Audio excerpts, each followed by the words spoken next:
गुरुभ्यो नमः। गुरु ने कहा, परा अपरा भक्ति के बारे में सोचते समय व्यक्ति को अपरा कहलाने के लिए केवल एक ही चीज़ को समझने की आवश्यकता होती है।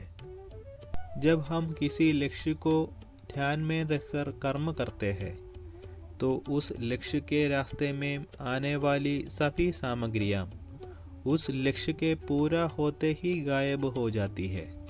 फिर लक्ष्य ही एकमात्र ऐसी चीज़ है जो अंत में समाप्त हो जाता है।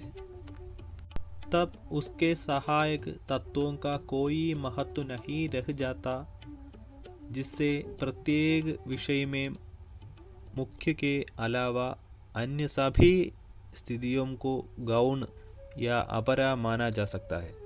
लेकिन साधना पद्धति में गौण या अपरा भी महत्वपूर्ण होता है, लेकिन कहा जाता है कि मुख्य ही सबसे महत्वपूर्ण होता है। इसी प्रकार जब अंतिम लक्ष्य महत्वपूर्ण हो जाता है तो जो कुछ भी एक और अंतिम वास्तविकता तक बढ़ने के स्तर पर होता है वह परा बन जाता है।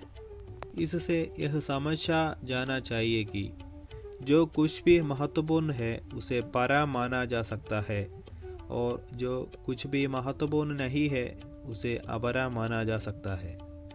हमें आगे चलकर इस बारे में और अधिक सोचना होगा।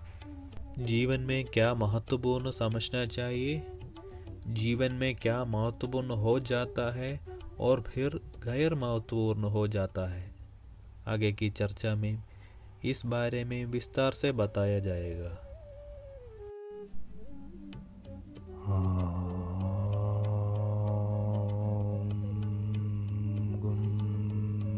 गुरुभ्यो